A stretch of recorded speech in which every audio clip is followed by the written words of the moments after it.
right, Doug. Okay, it's a very special day in our cooperative this year.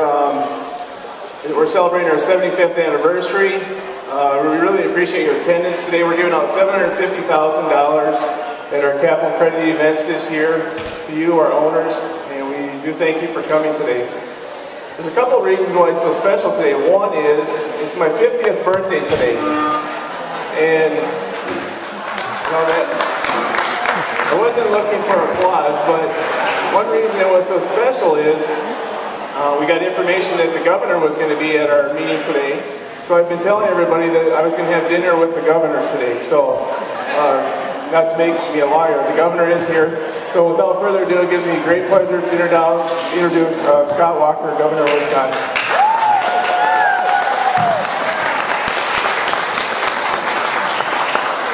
Well, and it's good to be here, and happy birthday, Dallas, right off the bat.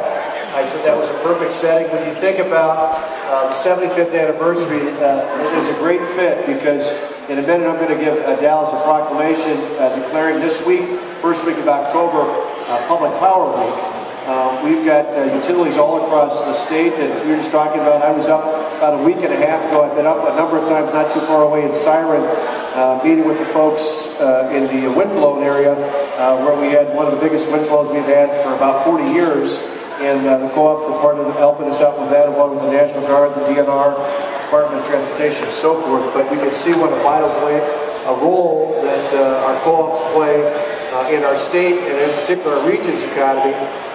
We're particularly pleased here as well, Dallas, to be here not only your 50th, but for the 75th, kicking off the 75th anniversary. Think about that, all the way back to the 22nd of November 1937, and think about a handful of customers at that time, and just a relatively small amount of lines hooked up.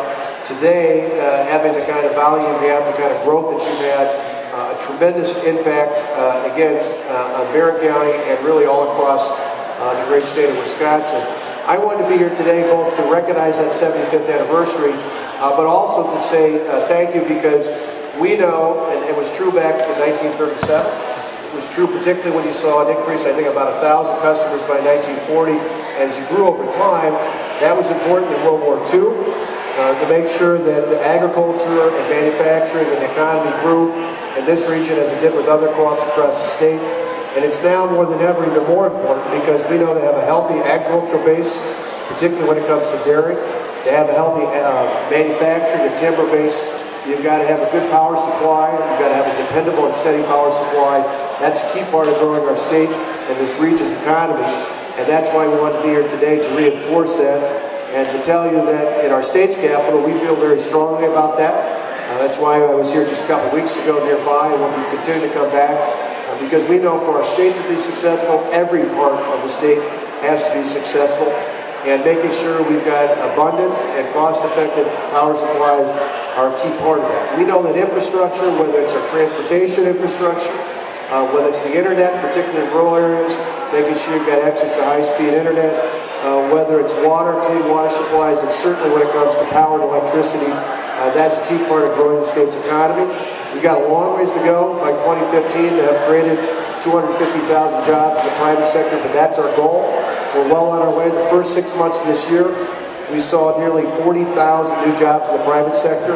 We need to continue to push that, and I know with people like Roger Rivard, who I see from the State Assembly here, and others, we're going to continue to do that again in the future. So I want to come by and wish you congratulations on the kickoff of the 75th anniversary year, to tell you thanks, Dallas, to you, to your team, to the board, and to all the members, and to tell you, even beyond just the cooperative, we appreciate the hard work done in this part of the state, and we know it's vital to the state's economy. We're going to continue to be here. So I've got a proclamation declaring this Public Power Week all across the state of Wisconsin. And of all the co-ops we picked, it was yours in recognition of 75th anniversary to make the presentation. So congratulations.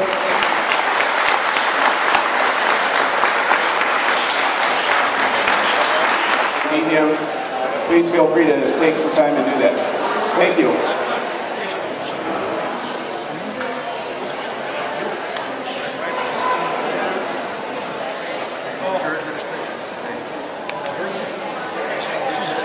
Right down there. I really do.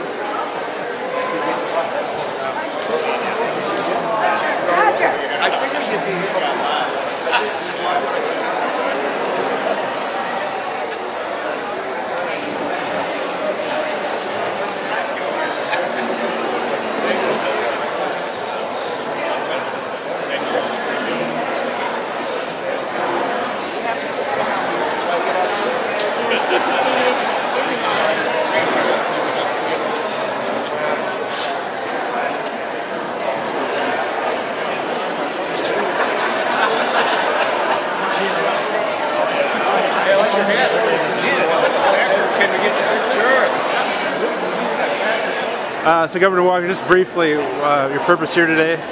Well, in part ceremonial, started the 75th anniversary of the co-op. It's important to recognize that, thinking about early founding now. You've got obviously a much larger customer base, much larger base of power line, but beyond just the ceremonial, to say thank you to an effective co-op, key part of the region's economy, just as co-ops are around the state. You don't have effective power and cost-effective power, you can't fuel the state's economy. And so part of that is when we're talking about jobs. We want to talk about good infrastructure. That means roads, it means water, it means telecommunications, and it means power. And so this is a key part of it. Talking about the jobs and the economy, and later I'd like to just briefly talk about the blown-out issue. The budget repair bill, looking now so many months since it's been passed, right.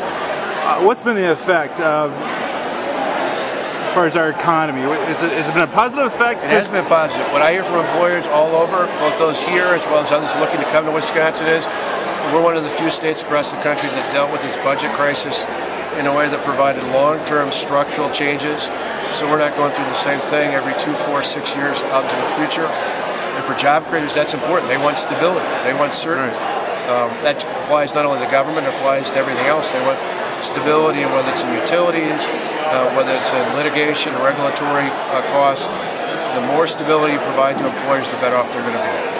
Governor, recently I talked to a couple of business people downtown Spooner. Spooner has a lot of government employees with the school district, DNR, State Patrol. One of the concerns two business people expressed with me with this budget repair bill, a lot of public employees now are paying more for the health insurance and for their pension.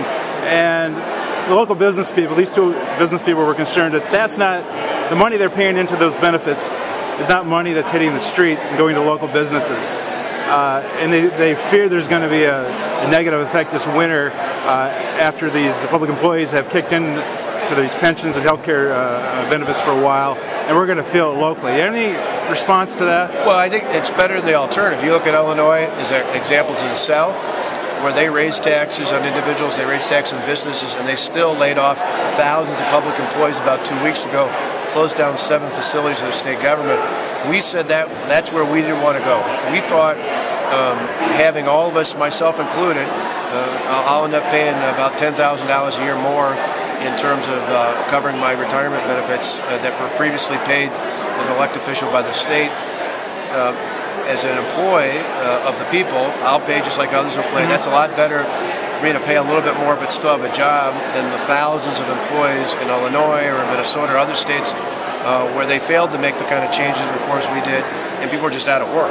Being unemployed is obviously a much bigger problem than paying a little bit for their pension or health. Would you acknowledge there was some effect to the local economy of public employees not having the same amount of salary available to spend locally? Well, it could be for anybody, but but I think that's not unique to just public employees. I think if you look at employers across the state in a tough economic time, a lot of private sector businesses have asked their employees to take pay freezes, asked them to pay a little bit more for health care. What we did was not unique. It was unique maybe to government, but you look across the spectrum here, and certainly when you think about rural communities, a lot of our farmers for years have been fighting the challenge of whether it's commodities prices and milk prices, other things like that. So you see that sort of flux even without the budget repair bill. The other side of that, I know like for the Spooner School District, and a lot of school districts are going to be levying less because well, obviously their budget's a little more money in the hands of the average taxpayer. Which is also more money in the hands of not only any taxpayer, but including public employees. So in one area, they're paying a little bit more for benefits. In other areas, they're not paying for union dues, they're not paying higher property taxes, they're not paying the higher taxes other states have. So a lot of this, I think, ends up washing out. Well, just the blowdown issue. Last week I talked to the DNR.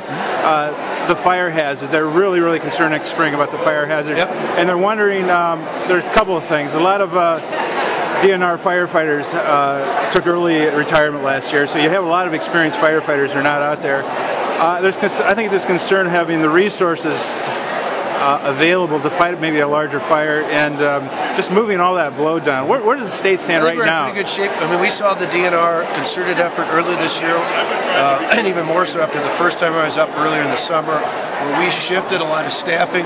Excuse me. We shifted a lot of staffing, not just the firefighters, but the forestry overall to the northwest to make sure we could account for that. you've got a good collaborative effort. It's part of the reason why. The good news is we've been able to continue, even after the federal fiscal year ended, we've been able to continue to have members of the National Guard, the 724 Engineering Division, continue to be up clearing out right-of-ways, which frees us up for more private logging companies to free up property in the private sector. So I think we're going to be in good shape. It's been a good concerted effort.